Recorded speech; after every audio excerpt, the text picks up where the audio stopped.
Oke, kita akan mulai. Tadi pengantar aja, ada bisnis ekspor, kemudian tentang digital marketing. Saya percaya sih, kayaknya teman-teman di sini, nah dari nama-namanya tuh nama-nama millennials. Jadi nggak ada persoalan dengan digital marketing.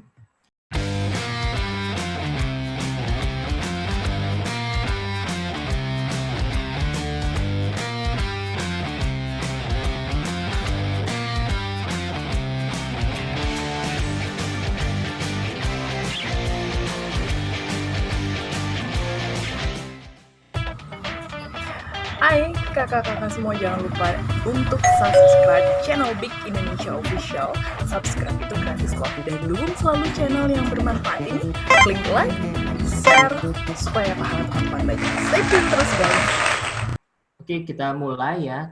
Teman-teman siapkan mungkin catatannya, apakah buku, kemudian desktop disarankan, atau pakai gadget atau tablet juga nggak ada soal. Oke. Step pertama, sebelum kita melakukan persiapan pemasaran ekspor ya, tentukan produk Anda. Oh ya, kita stop dulu yang bertanya, apa ada yang bertanya? Oke, stop dulu ya, kita bertanya. Oke, di step pertama ini saya minta teman-teman untuk menuliskan nama teman-teman dan produknya. Oke, gunakan fitur chat yang ada di Zoom teman-teman. Ketik nama teman-teman, misalnya Wisnu, kemudian garis miring produknya misalnya nanas kaleng atau keripik pisang. Oke, silakan diketik ya. Nah, gimana kalau belum punya produk? Nah, tentukan rencana yang teman-teman mau ekspor produk apa setelah mengikuti workshop ini. Atau tadinya sih teman-teman ngikutin workshop ini mau ekspor produk apa sih gitu. Atau kalau masih tetap belum ada bayangan, udah pasarin aja produk temennya. Misal dia punya roti kering dari gandum, udah itu aja kita pasarkan. Nah, kalau produk teman-teman ternyata banyak, udah punya produk dan banyak, satu aja dulu karena kita mau coba breakdown dari produk teman-teman tersebut. Oke, ini udah masuk ya, ada Rahma pakaian, kemudian ada Muhammad Ridwan, Cokuba, coklat kurma Bandung, kemudian ada Yana Saptiana, gula aren semut organik, Indah Pratiwi, tempe, Tiara, abon ikan gabus. Oke, keep writing ya, sambil saya jalan ya. Ketik nama dan produknya, tentukan. Jadi waktu pertama saya mau ekspor, kita belajar ekspor, kemudian kenapa sih kepikiran untuk ekspor? Waktu itu saya punya produk sebuah gelas magnetik dengan ukiran Bali gitu di luarnya. Nah, jadi gelas itu kalau kita isi air, kemudian tutupnya dengan bodi gelasnya itu kita putar-putar, itu konon katanya itu ada fungsi magnetiknya sehingga airnya punya ion, bagus untuk kesehatan gitu. Nah, akhirnya saya kepikiran untuk gimana, waduh saya pengen, kalau saya hanya jual di dalam negeri, ini sulit karena ya ini produk dalam negeri, ini buatan Bali atau Indonesia, semua orang ya mungkin sudah punya gitu. Akhirnya saya kepikiran gimana, kayaknya orang luar nih suka nih sama produk-produk yang ada craft-nya gitu, ada ukiran-ukirannya. Akhirnya saya belajar ekspor waktu itu di Bandung, di Unpad. Kemudian setelah lulus dan kita melakukan kegiatan usaha ekspor, jadi sampai saya jadi eksportir, gelas ini nggak pernah terekspor. Tapi nggak apa-apa, dia udah memicu, udah memotivasi kita untuk jadi eksportir. Dan kayaknya gelas ini mungkin sekarang udah discontinue kali dari produsennya. Oke, next. Oke, ini step 2-nya. Kita akan spesifikasikan secara detail produk teman-teman. Oke.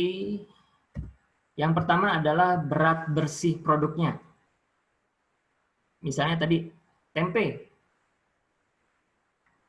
Dalam satu kemasan teman-teman, misalnya satu kantong plastik pouch, itu berat bersih produknya berapa? Apakah 100 gram, 200 gram, atau 300 gram, dan lain sebagainya. Atau mungkin yang sedikit curah bulk. Gitu. Misalnya, ada contoh,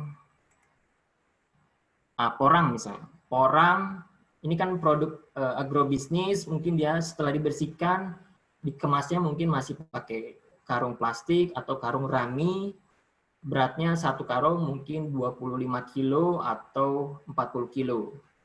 Nah, biasanya kalau di luar tuh mereka senangnya beratnya nggak terlalu berat, artinya di bawah 40 kilo lah.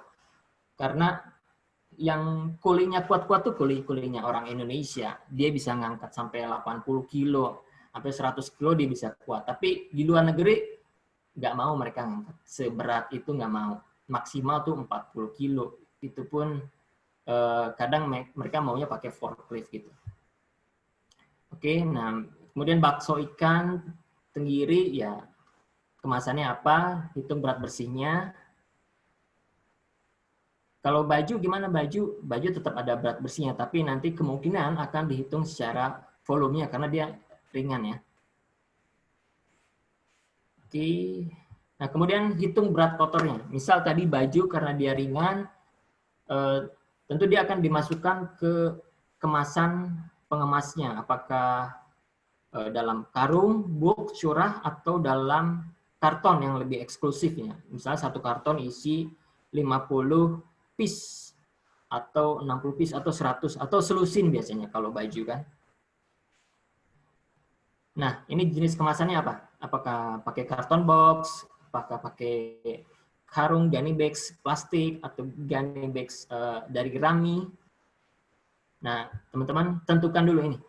Jadi apa? Berat bersih produk, kemudian berat kotor, kemudian jenis kemasannya, inner sama outernya. Misalnya tadi ada baju ya, baju biasanya dibungkus dengan plastik transparan itu per satu baju, kemudian dimasukkan lagi ke dalam karton box misalnya. Jadi inner packagingnya tadi plastik, kemudian outernya berarti si karton boxnya. Nah, untuk mempermudah penghitungan volume biasanya disarankan tuh menggunakan karton box karena karung itu kan bentuknya dia tidak statik ya, jadi dia kadang berubah mengikuti apa namanya pola isinya gitu.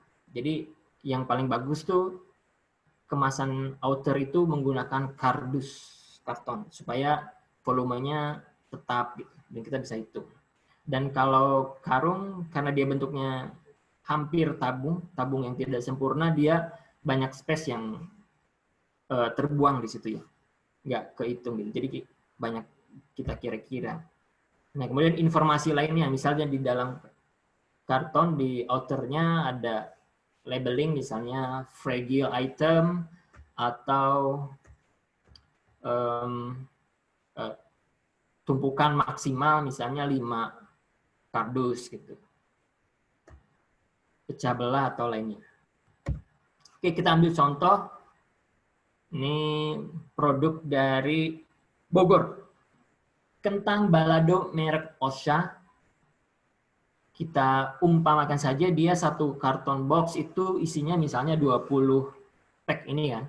Jadi dia beratnya 100 gram berat bersihnya. Mungkin dengan kemasannya dia bisa muat sampai mungkin 120 gram mungkin. Nah, kemudian kita masukkan ke karton box ini. Teman-teman udah catat tadi ya, berat bersihnya, berat kotornya, kemudian volumenya, kemasannya dulu, terus volumenya. Volume itu panjang, lebar, kemudian tingginya dihitung. Oke, ini for example this one, kentang balado, let's say kita punya data misalnya panjangnya dia tuh 55 cm, kemudian lebarnya 24 cm, tingginya 28 cm. Centimeter ya. Nah, data ini kita masukkan ke rumus volume. Masih ingat rumus volume? Panjang kali lebar kali tinggi. Oke, kita masukkan data yang tadi, panjangnya 55, lebarnya 24, tingginya 28. Jadi total volume 39.960. Oke. Nah, kita konversi ya. Tadi kan masih sentimeter kubik, karena satuan yang kita kalikan sentimeter. Nah, kita perlu mengkonversinya menjadi meter kubik atau yang dikenal dengan CBM, cubic meter. Nah, itu berarti dari sentimeter kubik ke meter kubik itu berarti dibagi 1 juta.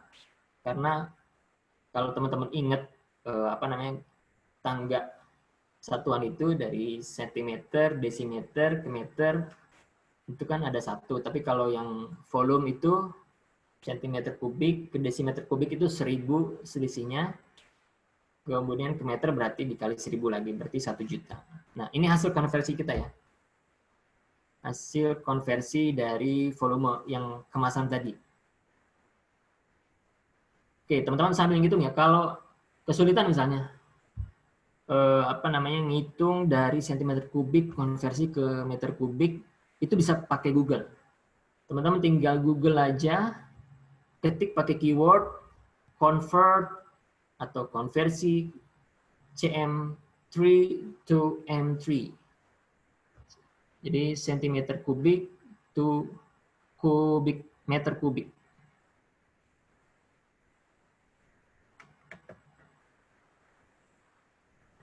Oke, nah nanti akan dapat hasilnya seperti ini. Sambil dicatat ya, sambil praktek ya.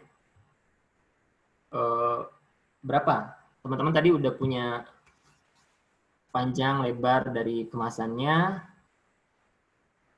Dikira-kira aja misalnya punya atau karton yang biasa dipakai ukuran berapa, yaitu dihitung volumenya. Oke, kemudian ini hasil konversi kita, sebutlah kita buat dia VPK ya, volume product misalnya. Nah, ini ada kontainer 20 feet.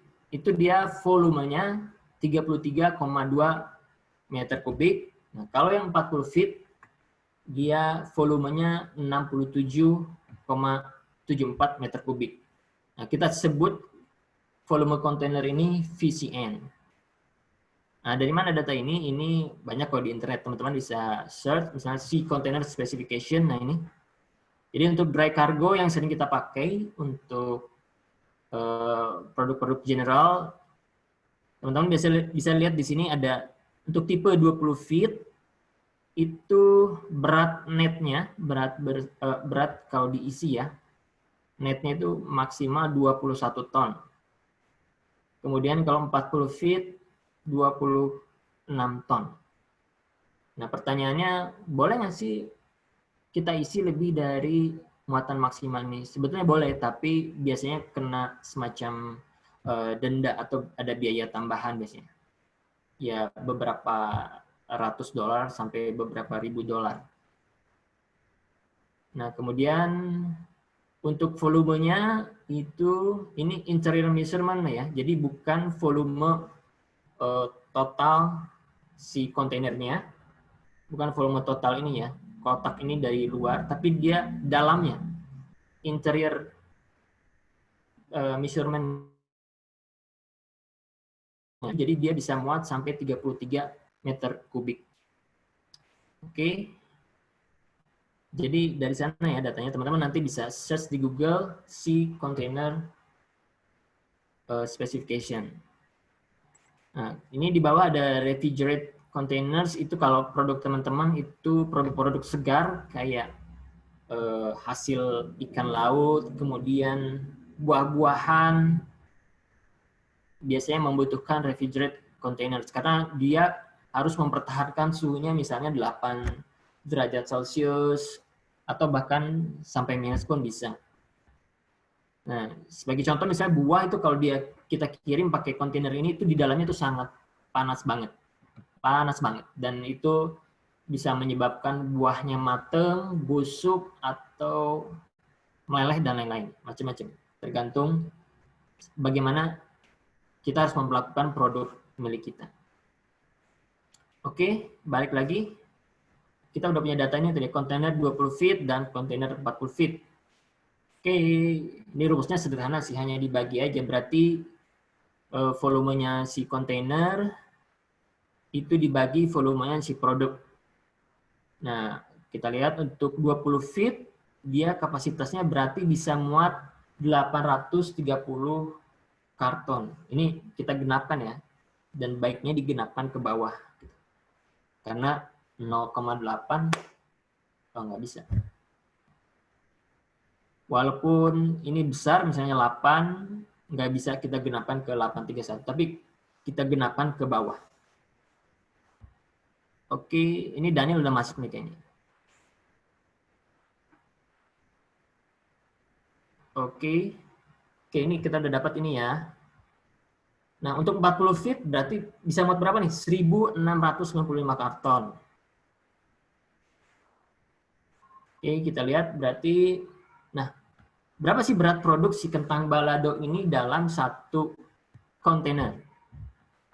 Jadi kapasitasnya tadi berapa? Muat 830 karton, kemudian satu karton isinya 20 pack, dan dia beratnya udah kita konversi 0,1 kilogram.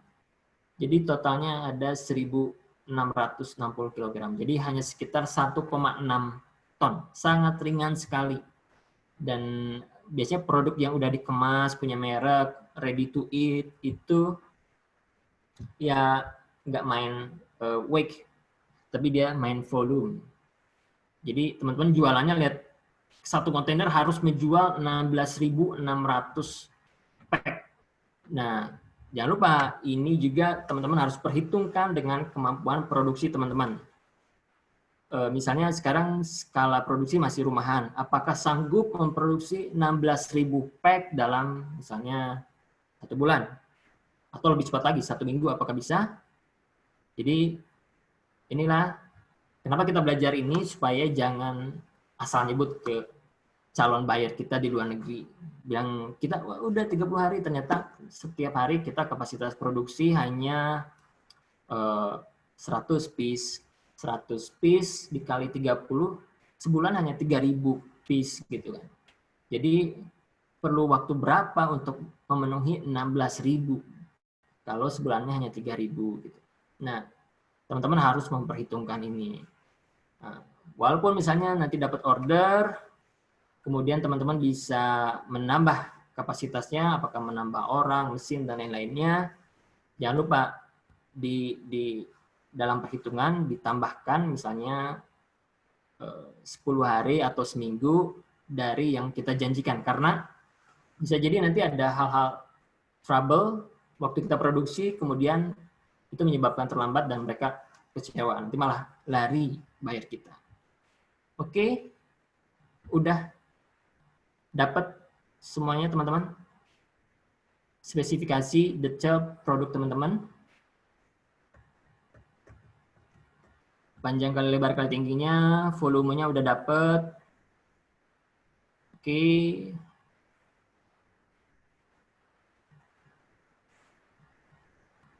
Nah. Oke, sambil jalan teman-teman coba masukkan ke chat. Tadi kan udah masukin nama, kemudian produknya, sekarang masukin udah kebayang belum dalam satu kontainer, udah bisa hitung belum? Dalam satu kontainer produk teman-teman itu, misalnya batik Banyumas muat berapa piece batik Banyumas? Ini Mas Andreas Adam dari Banyumas, karena dia batik Banyumas ya. Kemudian ada unik hijab. Wah, kalau sekontainer berapa? Harus sudah bisa hitung. Oke. Sambil jalan teman-teman masukin nama, kemudian wah, aku sekontainer bisa sekian piece atau sekian kilogram. Oke, kita masuk ke next step-nya. Step yang ketiga, kita identifikasi HS code. Apa itu HS code? Dia adalah harmonized system code. Jadi dia adalah standar internasional untuk mengklasifikasikan produk. Jadi ini adalah kesepakatan internasional ya. Jadi misalnya keripik kentang di Indonesia namanya keripik kentang, kodenya misalnya 1905. Nah, di Amerika, di Eropa, kemudian di China, kemudian di Timur Tengah itu namanya juga mungkin penamaannya berbeda, tapi kodenya sama. Misalnya keripik kentang, bla bla bla bla. Nah, teman-teman, silakan buka link di bawah ini, intr.insw.go.id. Udah buka belum? Oke.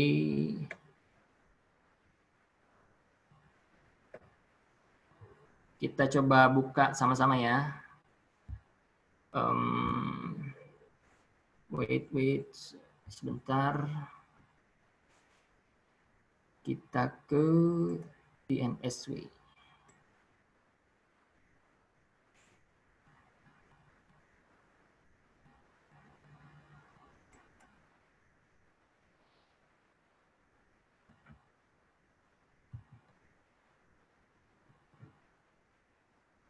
Oke, sebentar. Kita pindahkan dulu. Ya. Oke, ketik intr.insw.go.id. Oke, bisa teman-teman lihat di screen ya. Itu kepanjangan dari Indonesia Trade Repository. Oke, sudah masuk ke web semuanya. Let me check.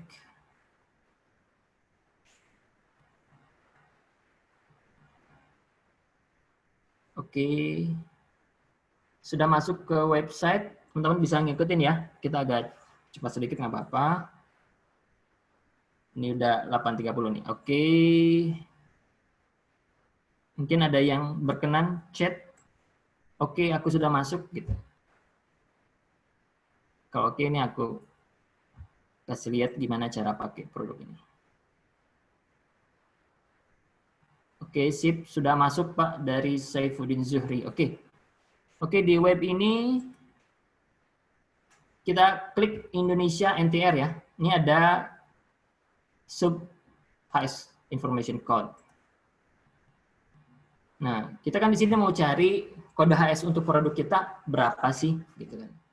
Jadi kita nggak bisa masukin parameternya HS code, karena kita nggak tahu HS code-nya berapa. Nah, jadi kita akan cari berdasarkan deskripsinya dalam bahasa Indonesia atau bahasa Inggris. Ya, kita gunakan bahasa Indonesia. Misalnya tadi kentang ya. Keripik ada nggak? Misalnya keripik, kita tes keripik. Keripik ada. Ini berarti keripik masuk kategori makanan olahan. Dia dimulai dari 1904, kemudian 1904 dan ini. Ini turunannya, makin digitnya makin banyak, makin ke bawah itu makin spesifik. Oke. Nah, produk kita tadi kentang balado ya. Kalau kita masukin kentang, oke, ini munculnya kodenya agak jauh, berbeda. Tapi ini kategorinya kentang segar, kemudian ini kentang-kentang yang masih raw material. Nah, kalau kentangnya diolah jadi pati, misal tepung, ya kodenya berbeda lagi. Itu 1105 sekian. Nah, produk kita Yang tadi kentang itu masuknya ke keripik sih. Keripik kentang. Aneka produk makanan olahan itu di sini. Oke, ini hasil search saya tadi. Kita punya high score kentang ya. 1905-9080. Ini untuk produk kentang yang sudah diolah. Nah, sekarang kalau kita udah tahu HS code-nya, kita bisa masukin kodenya misalnya. Kita coba ya. Misalnya berapa? 1905-9080. Oke. Nah, ini HS code yang lebih cocok, lebih spesifik dengan produk si kentang balado itu. 1905-9080. Dia deskripsinya adalah produk makanan garing lainnya. Atau bahasa Inggrisnya, other crisp savory food products. Oke. Nah, teman-teman, coba hal yang sama. Jadi kalau nggak tahu high score-nya, bisa ke deskripsi di bahasa Indonesia dulu. Misalnya, batik. Ada nggak batik? Oke, ini ada batik ya. High score-nya dicetak dengan proses batik tradisional. Bisa 10-30. Kemudian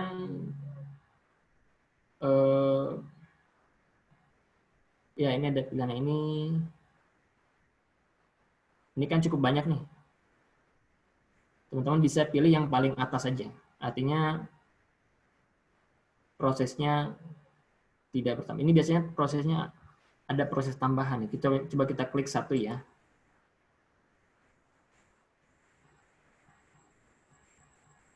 Oke. Nah ini tekstil dan barang tekstil, barang dan perlengkapan pakaian tidak dirajut atau dikait. Setelan untuk jas, blazer. Oh berarti batiknya ini dia udah dibuat jas, jaket, blazer, celana panjang. Nah ini jadi kode di depan ini dia menunjukkan, menspesifikkan bentuk. Tapi bahan kainnya bahan batik yang itu diproses secara tradisional. Oke, silakan cari sendiri ya, sambil praktik ya. Kalau udah, jangan lupa set lagi kode HS code-nya. Jadi ketik nama HS code-nya berapa. Ketik di kolom chat. Oke, silakan sambil jalan ya. Oke, kita lihat next step kita. Oke.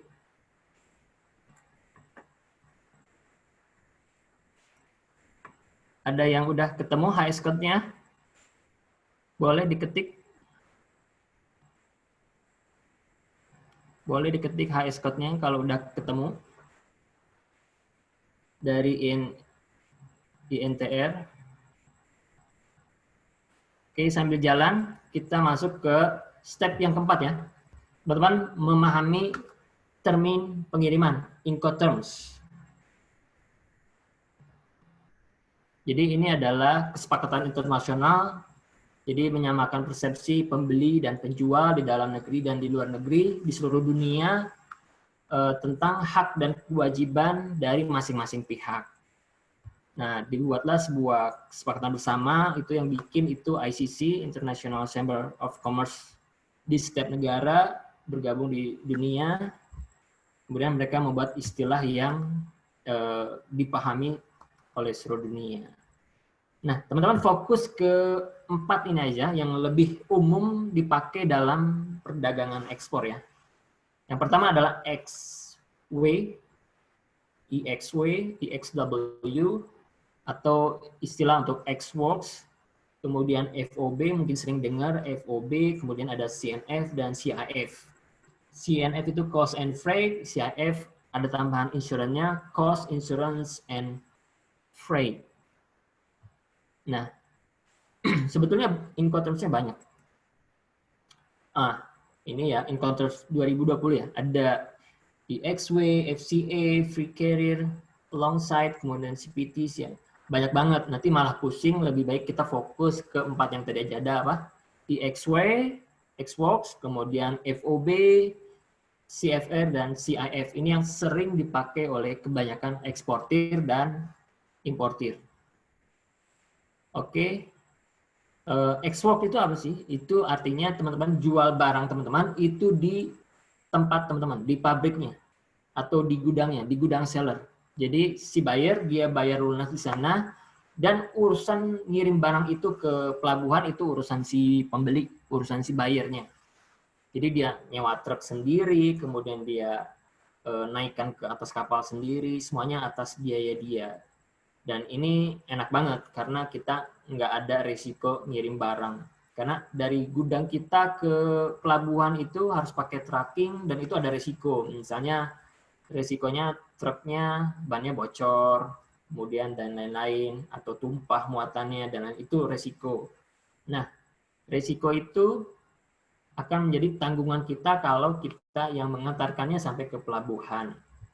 Nah, tanggung jawab kita, risiko kita itu kalau sampai ke pelabuhan, naik ke atas kapal, itu namanya free on board. Sementara mulai dari kapal itu berangkat sampai ke pelabuhan tujuan, untuk FOB ya, itu akan jadi tanggung jawab si buyer. Jadi buyer yang bayar biaya kapalnya, dan resikonya juga dia yang nanggung. Tapi biasanya itu jadi tidak menarik bagi buyer. Biasanya mereka mintanya CFR. Mau dong dikirim plus biaya ongkir kapalnya itu kita yang nanggung, si seller yang nanggung. Nah itu biasanya mereka minta di quote harga CNF atau CFR atau CIF. Nah bedanya apa? CFR ya tentu ada insurance. Insurance ini asuransi kargonya. Jadi kalau misalnya kapalnya tenggelam atau kargo yang meledak di tengah laut, kalau ada insurance ya kita bisa klaim insurance. Tapi kalau nggak pakai insurance ya kita nggak bisa klaim gitu. Nah kita bertanggung jawab sampai barang itu nyampe ke biayanya sampai ke pelabuhan tujuan gitu.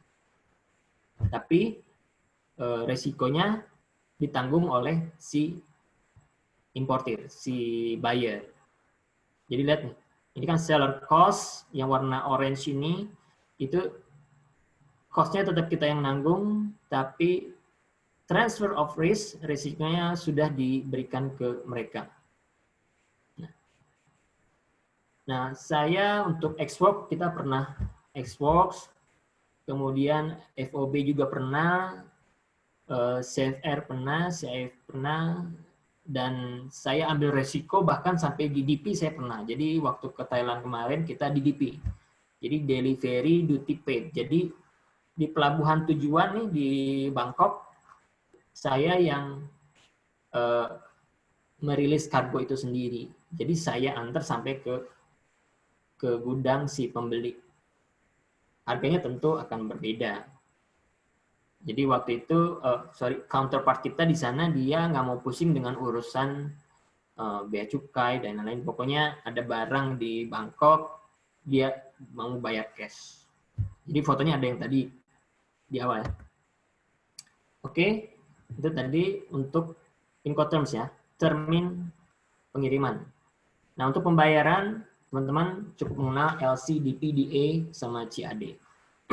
LC itu letter of credit, jadi bank akan menjadi perantara pembayaran. Jadi kalau kita pakai LC, kita menyerahkan dokumennya ke bank. Kalau dokumennya lengkap, cocok, bank akan menanggung pembayarannya si buyer terlebih dahulu. Jadi bank bayarin dulu nih. Nah, nanti si buyer akan punya utang ke bank. Nah, itulah LC.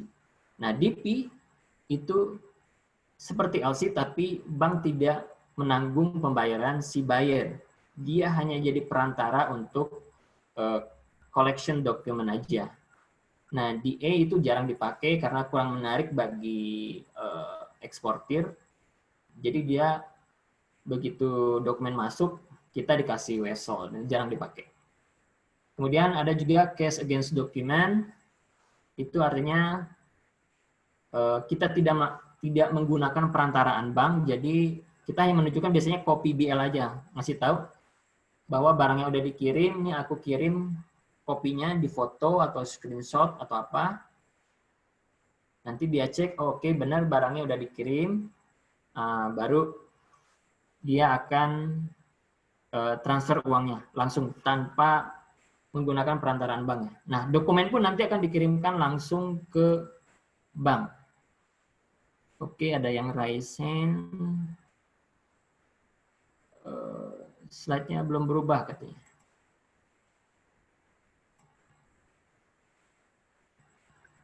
Oke, wait.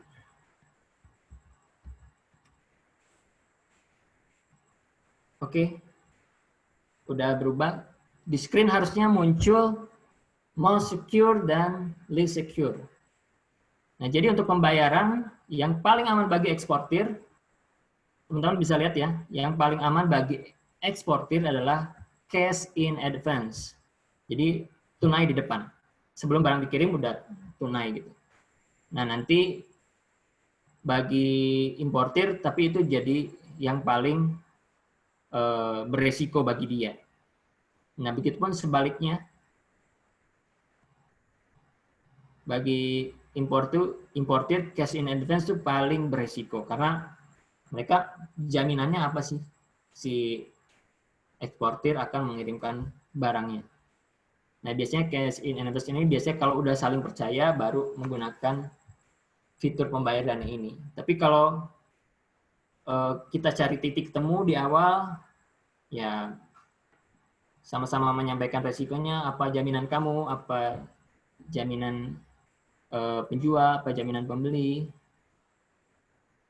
Oh, oke, sebentar.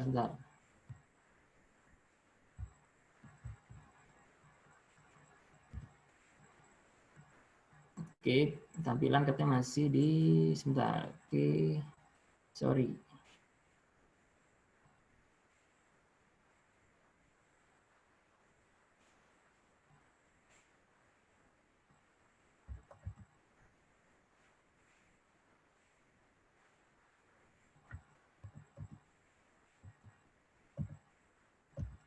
Oke, teman-teman udah lihat step 5 ya?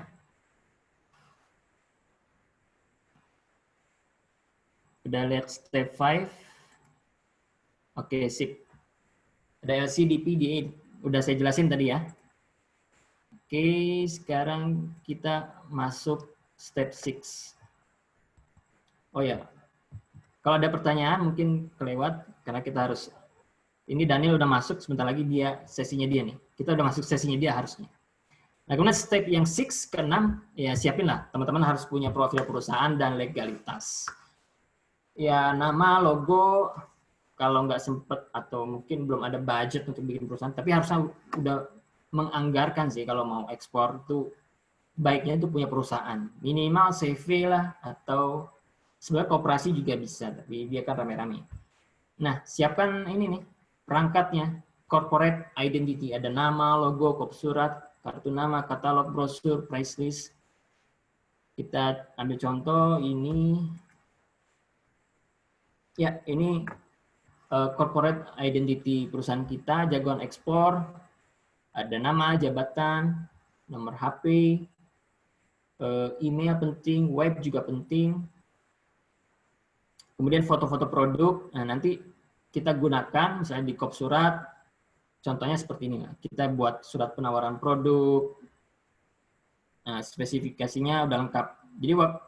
Jadi tujuan dari workshop ini teman-teman bisa bikin surat ini itu lengkap, buyer senang lihat bacanya, tapi harus dalam bahasa Inggris ya. Kalau di luar negeri, kalau dalam negeri nggak apa-apa, pakai bahasa Indonesia. Nah, spesifikasinya dijelaskan nih. Misalnya asalnya dari Maluku, kualitinya quality, kemudian pengeringannya proses gimana, jemur matahari.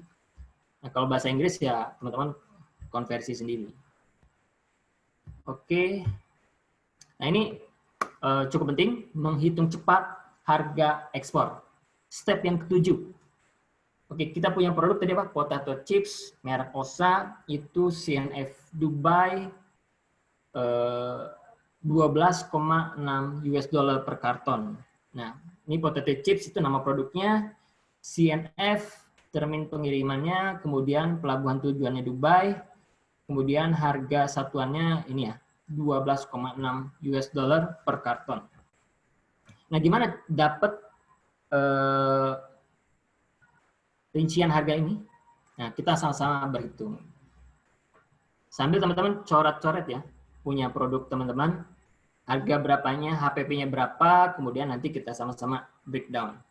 Oke, misalnya tentang balado ini dia dapat order misalnya, Dear Wisnu, we are request for quotation for 3 20-feet container potato chips to Dubai, CNF. Jadi si bayarnya minta CNF Dubai. Ini bayarnya nih, Omar Al-Badri dari Dubai. Oke, harga pokok penjualannya HPP misalnya 8.000 per pack, per 100 gram itu 8.000 rupiah ya. Kemudian harga per karton berarti 8.000 kali 20 pack, berarti 160.000 per karton. Nah, kurs dolar kita tetapkan 15.000, berarti harga per kartonnya 10,7 US dollar. Nah, kemudian freight rate Jakarta Dubai misalnya 2.500 US dollar. Nah, harga freight rate teman-teman harus punya koneksi link ke forwarder. Mereka adalah agent dari shipping liner atau pemilik kapal. Biasanya mereka punya freight rate list. Jadi kalau teman nanya-nanya misalnya harga pengiriman kapal satu kontainer dari Jakarta ke Malaysia berapa ya? Mereka punya listnya tuh. Mereka akan langsung jawab, biasanya 1-2 jam dia cari, dia dapat. Pak, misalnya Jakarta Malaysia itu 500 US dollar. Oke Mas, terima kasih. Saya coba hitung dulu. Oke. Nah ini misalnya saya udah telepon ke forwarder, Pak, Jakarta Dubai berapa? 2.500 US dollar. Oke. Nah, 2.500 US dollar itu kan muatnya 830 karton. Berarti itu 3 US dollar. Ongkos freight rate-nya ya, berarti sekitar 15.000. Nah, kemudian jangan lupa sertakan ada handling chart, itu ini rata-rata ya, 8 juta sampai 12 juta. Ini variatif. Bisa lebih dari ini atau bisa juga kurang gitu. Tergantung dokumen yang dibutuhkan oleh buyer. Juga tergantung sama regulasi di negara tujuan. Ada negara-negara yang membutuhkan dokumen tambahan, misalnya karantina atau legalisir dari kadin setempat, itu biasanya nambah lagi. Untuk satu kali legalisir biasanya costnya 1 juta rupiah. Ya tinggal tambahin aja, jadi ke total handling charge-nya itu, nah ini kita ambil 12 juta aja. Jadi 12 juta dibagi 830 karton, itu kenanya berarti per kartonnya 14.460. Nah, kita tambahin ya di harga ekspor. HE, nah, berarti tadi berapa? Harga per kartonnya 160.000, ditambah freight rate-nya 15.000, kemudian handling charge-nya 14.000. Nah, kita dapat harga totalnya 189.000. Jadi, satu karton itu harganya kalau untuk kuantiti satu kontainer ya, kalau untuk kuantiti kurang dari satu kontainer tentu harganya berbeda lagi. Tapi dia kan mintanya 3 kontainer, berarti satu kartonnya 12,6 US dollar. Oke, si kentang balado. Jadi teman-teman dari hasil perhitungan cepat tadi bisa melihat valuasi ekspornya si OSA. Jadi satu kontainer dia nilai ekspornya itu 10.000 US dollar atau sekitar mungkin 120 apa 30 juta gitu kan. Jadi kalau 3 kontainer berarti sekitar 400 hampir 500 juta. Nah, lihat kuantitinya. Kuantitinya 50.000 pack.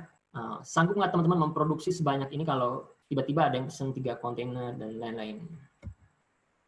Nah, kita berasumsi aja dengan profit kotor 100%, jadi 12,6 US dollar. Jadi kita asumsi si buyer di luar negeri kita itu dia ngambil profit 100%. Kotor tapi ya. Mungkin dia memperhitungkan biaya handlingnya dia dan lain-lain, itu kira-kira dia akan menjualnya sekitar 19.500 rupiah per harga produk si ketang balado di negara tujuan kita di Dubai. Oke, ini kita skip dulu sambil berjalan, teman-teman bisa chat, ketik pertanyaan di chat. Nah, kita now Daniel, are you here? Can you hear me? Yes, Vishnu, I'm here. Okay,